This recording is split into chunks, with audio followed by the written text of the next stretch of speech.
नमस्कार साथियों, unique politics पे आप सभी का स्वागत है। मैं उमेश झिलमिलिया। साथियों, जैसा कि आप सभी जानते हैं कि चुनाव आयोग ने झारखंड में और महाराष्ट्र में विधानसभा के आम चुनाव होने थे, उनकी तारीखों का ऐलान कर दिया है। पूरे देश में उपचुनाव होने हैं तो वो भी इन्हीं के साथ कराए जा रहे हैं। उत्तर प्रदेश के अंदर 10 सीटों पर उपचुनाव होने थे, तो 10 में से 9 सीटों का ऐलान कर दिया है कि 9 सीटों पर उपचुनाव होना है। जो एक सीट छोड़ दी गई है मिल्कीपुर, जो कि अयोध्या की सीट है, और अयोध्या जो सीट है वो बड़ी महत्वपूर्ण सीट थी।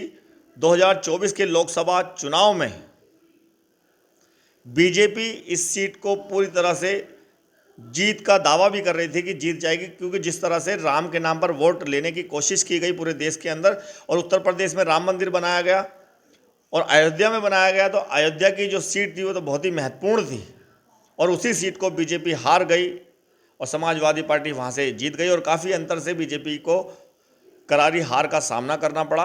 तो वहीं की जो सीट है अवधेश की, जो सीट अवधेश जी जो हैं, जो सांसद बन गए हैं, उन्हीं की सीट खाली हुई। अब उसी पे उपचुनाव होना है, उपचुनाव तो होगा वहाँ पे। तो अवधेश जी के जो लड़के हैं अजीत, वो वहाँ से वो चुनाव लड़ेंगे, उपचुनाव। लेकिन उस सीट को अभी होल्ड कर दिया गया है। क्या कारण है, क्या वजह है, तो इन सवालों के जवाब अभी पूरी तरह से नहीं मिल पाए हैं। लेकिन 9 सीटों पर, बाकी 9 सीटों पर उपचुनाव होने हैं। और साथ ही साथ झारखंड में 2 चरणों में आम चुनाव होंगे, यानी कि 13 नवंबर और 20 नवंबर में। महाराष्ट्र में 20 तारीख में मतदान होगा। अब जितनी भी पार्टियां हैं, उत्तर प्रदेश के अंदर की बात करें जो उपचुनाव है, मैं झारखंड और महाराष्ट्र की भी बात करूंगा। बहुजन समाज पार्टी को लेकर बात करूंगा, किस तरह से बहुजन समाज पार्टी रणनीति के साथ चुनाव लड़ने वाली है। उत्तर प्रदेश में बहुजन समाज पार्टी हर सीट पर, जो उपचुनाव की सीटें हैं, अब 9 है तो 9 पे ही प्रत्याशी अपने उतारने वाली है। पहले बीच में बहुजन समाज पार्टी ने अपने प्रत्याशी को उपचुनाव में उतारना बंद कर दिया था, ज़्यादा इंटरेस्ट नहीं लेती थी। लेकिन 2024 के चुनाव में जिस तरह से बहुजन समाज पार्टी को नुकसान हुआ था, तब से वो इतनी सक्रिय है कि अब कोई भी चुनाव बहुजन समाज पार्टी छोड़ना नहीं चाहती, और मेहनत लगातार कर रही हैं, और अकेले अपने दम पर चुनाव लड़ेंगी। उन्होंने ये कह दिया है। झारखंड में और महाराष्ट्र में भी सभी सीटों पर बहुजन समाज पार्टी के प्रत्याशी उतारे जाएंगे, और वो अकेले अपने दम पर चुनाव लड़ेंगे, यानी कि किसी से कोई गठबंधन नहीं है। हरियाणा के अंदर अभी चुनाव संपन्न हुआ है, 8 तारीख में परिणाम आए हैं। तो परिणाम आने के बाद से बहुजन समाज पार्टी ने जिस तरह से हरियाणा में मेहनत की थी, आकाश आनंद जी ने मेहनत की थी, उनका फल उनको मिला, ऐसी बात नहीं है। लेकिन फल का फायदा किसी और पार्टी को हो गया। जो इनेलो पार्टी थी, उनका वोट प्रतिशत बहुत कम था, लेकिन बहुजन समाज पार्टी का वोट प्रतिशत उनके साथ मिलकर के 6% हो गया, यानी कि उनका और बहुजन समाज पार्टी का जोड़ करके 6% लगभग बैठ गया।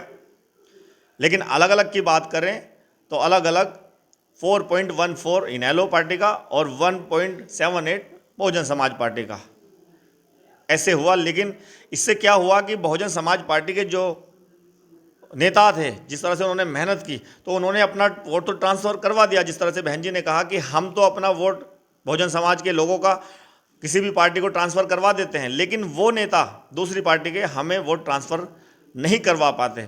अगर ऐसा हो जाता तो इनेलो पार्टी के जो लोग थे, जो जाट थे, अगर वो वोट दे देते तो जहाँ पे 3000 का अंतर था, 4000 का अंतर था, शायद वहाँ पर बहुजन समाज पार्टी आसानी से सीट निकाल सकती थी। तो यही बात बहुजन समाज पार्टी ने गठबंधन को तोड़ते हुए कहा है कि हम ट्रांसफ़र करा रहे हैं, लेकिन वो नहीं करा रहे। इससे अच्छा है कि हम किसी भी क्षेत्रीय पार्टी से कोई गठबंधन ना करें। और इंडिया और एनडीए के साथ जितनी भी पार्टियां हैं, उनके साथ तो पहले से ही हमने दूरी बना रखी है, तो वो दूरी बनी रहेगी। तो बहुजन समाज पार्टी के राष्ट्रीय अध्यक्ष ने कहा है कि हम उपचुनाव में हर सीट पर पूरी दमदारी से लड़ेंगे। झारखंड में हर सीट पर लड़ेंगे, महाराष्ट्र में लड़ेंगे, और जो बिखराव हो रखा है, जो बहुजन समाज के लोगों का बिखराव हुआ, उस बिखराव को रोकने की पूरी कोशिश करेंगे। एक साथ बीएसपी पर ही वोट डल ले, इस तरह की रणनीति बहुजन समाज पार्टी की अध्यक्ष बना रही हैं। 2024 के चुनाव में जिस तरह से बीएसपी को नुकसान हुआ और जो बहुजन समाज के लोगों का वोट था वो इधर शिफ्ट हो गया इंडिया गठबंधन पे। और इंडिया गठबंधन ने जिस तरह से वोट लिया था ये कह करके कि बीजेपी को अगर सत्ता से बाहर नहीं किया गया तो वो संविधान को ख़त्म कर देगी, वो आरक्षण को ख़त्म कर देंगी, तो इस तरह का एजेंडा कांग्रेस ने और समाजवादी पार्टी ने ये कहे इंडिया गठबंधन ने चलाया था, जिसका फ़ायदा उनको मिला। और उत्तर प्रदेश में बीजेपी को तो नुकसान का सामना करना ही पड़ा, साथ ही साथ बीएसपी के जो वोटर्स थे वो भी उधर चले गए। तो जो उन्होंने झूठ बोला था इंडिया गठबंधन ने, तो वो झूठ अब दोबारा चल भी नहीं सकता, या दोबारा बहुजन समाज के जो लोग हैं उनके साथ जाएंगे भी नहीं। उसका सीधा सीधा कारण ये है कि जब 1 अगस्त में SC व ST के लिए आरक्षण के ऊपर एक सुप्रीम कोर्ट का फैसला आया जिसमें क्रीमी लेयर और वर्गीकरण की बात की गई थी, तो उसमें सिर्फ बहुजन समाज पार्टी की अध्यक्ष ही सामने निकल के आई, लगातार प्रेस कॉन्फ्रेंस की, और पूरे हरियाणा के चुनाव में हर मीटिंग में उन्होंने इस बात को उठाने की कोशिश भी की, किस तरह से SC व ST के जो लोग हैं उनका आरक्षण खत्म करने की कोशिश की जा रही है। और पिछड़ी जाति का भी उन्होंने बात कही कि पिछड़ी जाति को भी उस तरह से कुछ भी आरक्षण नहीं दिया जाता। तो सारी की सारी चीज़ें उन्होंने रखी, लेकिन जिन्होंने वोट लिया था आरक्षण के नाम पर, जिन्होंने ये वादे किए थे कि हम संविधान को पूरी तरह से लागू कर देंगे, संविधान को बचाएंगे, तो उन्होंने चुप्पी साध ली थी, जिसमें समाजवादी पार्टी के अखिलेश यादव भी हैं और कांग्रेस की तरफ से तो कुछ कहा ही नहीं गया, बल्कि समाजवादी की पार्टी की तरफ से धर्मेंद्र यादव ने ये कहा कि हम तो इसका स्वागत करते हैं, तो बहुत बढ़िया है। एक तरह से ये पक्ष में ही नजर आए। बहुजन समाज के लोगों ने जिस तरह से इन्हें वोट दिया था, लेकिन इन्होंने, इंडिया गठबंधन वालों ने इन्हें, बहुजन समाज के लोगों को धोखा दिया, तो क्या अब फिर से धोखा खाएंगे? नहीं खाएंगे। इसीलिए बहुजन समाज पार्टी के राष्ट्रीय अध्यक्ष मायावती जी कह रहे हैं कि हम अकेले अपने दम पर चुनाव लड़ेंगे, और जितना भी वोट गया था वो वापस तो आएगा ही, और जो बिखराव दूसरी पार्टियों में हो रहा है वो भी, हम उस बिखराव को भी रोक देंगे। वो कौन सा बिखराव है? वो चंद्रशेखर आज़ाद उत्तर प्रदेश के अंदर, हरियाणा में भी चुनाव लड़े, वहाँ उनका कुछ नहीं था। उत्तर प्रदेश के अंदर जो उन्होंने थोड़ी बहुत पकड़ बनाई है, सांसद बन गए नगीना से, लेकिन बहुजन समाज पार्टी का बिखराव वो थोड़ा बहुत कर सकते हैं, तो उस बिखराव को रोकने के लिए भी रणनीति बीएसपी बना रही है। और ये बिखराव भी इसी वजह से हुआ क्योंकि 2024 के पहले बीएसपी की राष्ट्रीय अध्यक्ष मायावती जी या बहुजन समाज पार्टी इतनी सक्रिय नहीं थी जितनी अब है। अगर इतनी सक्रिय पहले ही बहुजन समाज पार्टी हो जाती, मायावती जी हो जाती, और आकाश आनंद इतनी मेहनत कर लेते जो आज कर रहे हैं, तो ये बिखराव भी नहीं होता और कहीं भी वोट बंटती नहीं। और इधर जो गई है, इंडिया गठबंधन ने झूठ बोलकर जो वोट ले ली, वहाँ भी वो कभी ले नहीं सकते थे। चलिए, उन्होंने तो अपनी पोल खुद ही खोल दी है। तो बहुजन समाज के लोग हमारे पास भी आए, हमने बातें की, उन्होंने कहा कि हमने एक गलती कर दी है, दोबारा गलती नहीं करेंगे, हमने बहुत बड़ी भूल की उनको वोट दे करके। ये SC व ST का जो मुद्दा था वो बहुत बड़ा था, उस पर वो चुप्पी साधे रखे, बल्कि वो उसके साथ में रहे। तो लोगों से हमारी बातें हुई तो उन्होंने सीधा सीधा कहा कि अब हम दोबारा ये गलती करने वाले नहीं हैं। तो इसका मतलब बहुजन समाज पार्टी को यहाँ तो फ़ायदा ज़रूर होगा।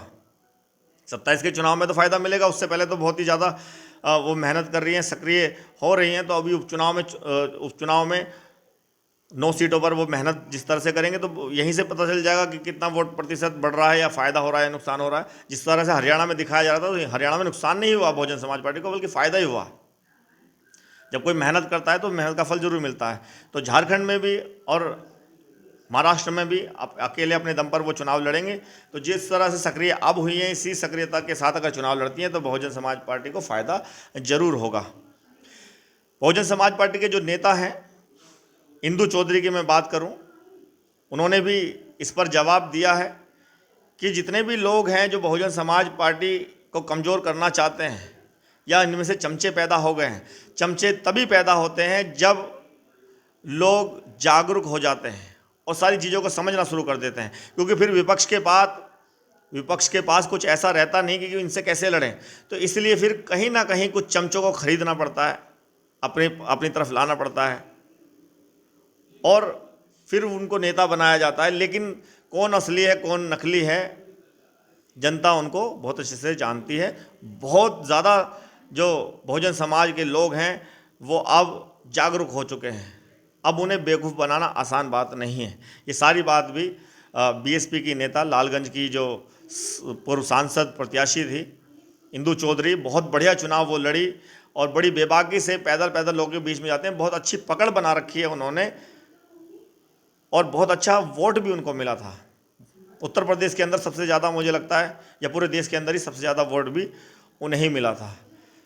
तो वो भी जागरूक करने की कोशिश कर रही हैं, एक करने की कोशिश कर रही हैं और बिखराव को समेटने की कोशिश कर रही हैं। इस तरह की रणनीति से, जिस तरह से बहन जी कह रही हैं, अगर ऐसा करती हैं और जिस तरह से हरियाणा में जो प्रचार प्रसार आकाश आनंद जी के द्वारा किया गया, इन्हीं राज्यों में अगर ऐसा होता है तो मैं दावे के साथ कह सकता हूँ कि फ़ायदा ज़रूर मिलेगा। बहुत बहुत धन्यवाद। नमस्कार।